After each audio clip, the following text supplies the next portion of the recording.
There's some instinct you must get from meeting a person that you can say, oh, okay, Trent Reznor, I trust him. Look, I'll tell you something crazy. Fast forward from the thing you're talking about, 25 years. I'm in the south of France. I go to this hotel because I'm fortunate I can go. I'm having lunch with a bunch of friends. This guy walks over, 86 years old. He's a swim instructor for 50 years at that place. Now, I'm so terrified of the water. It's beyond. I was 6 years old. I went under. I said, screw this. I'm never doing this again. So a friend of mine says, hey, Jimmy doesn't swim. The guy says, I could teach you how to swim in 2 days. I said, no, you can't teach me how to swim in 2 days. If you could do it without water, we got a deal, you know. And so he said, no, and there was something about him. I just bought it, and now I swim every day for an hour.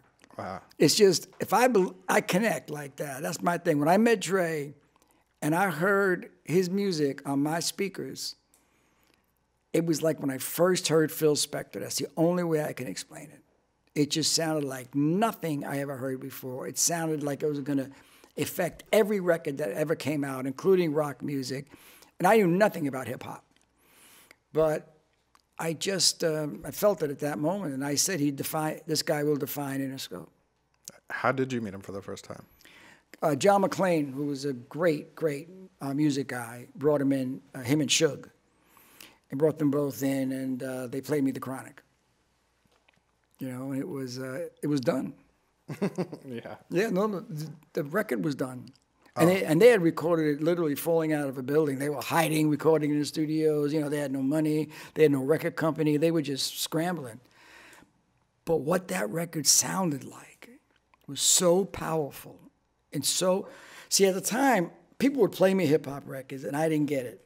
Because the bottom end was a mess. I know they were trying to do it on purpose or something. There were 808s, and none of it was making any sense to me. Dre used all that stuff. True. But he made it sound like Pink Floyd was doing it. And I was like, okay, this is something special, you know? And it was different than everything else. So I didn't understand hip-hop. No, I didn't. There was a funny scene in the documentary where you guys are testing the, I guess, the sonics of the car, the Chevrolet, for the Beat speakers. And you have a very funny comment where you said, I didn't even know.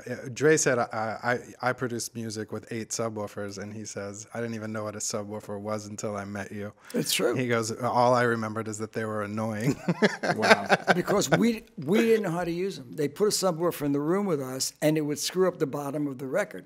Because I didn't know how to listen like that. Also, all the guys from that era, you put a subwoofer in the room. What you do in music is you work on smaller speakers, not on bigger ones. So when I go in the studio with Dre, it looks like Sam Ash or whatever the modern day version of it. It looks like there's 18 Marshalls going across the amplifiers. But so, you know, I heard that record, and then I started to understand who these guys were and what they were doing and how much they reminded me of the Rolling Stones.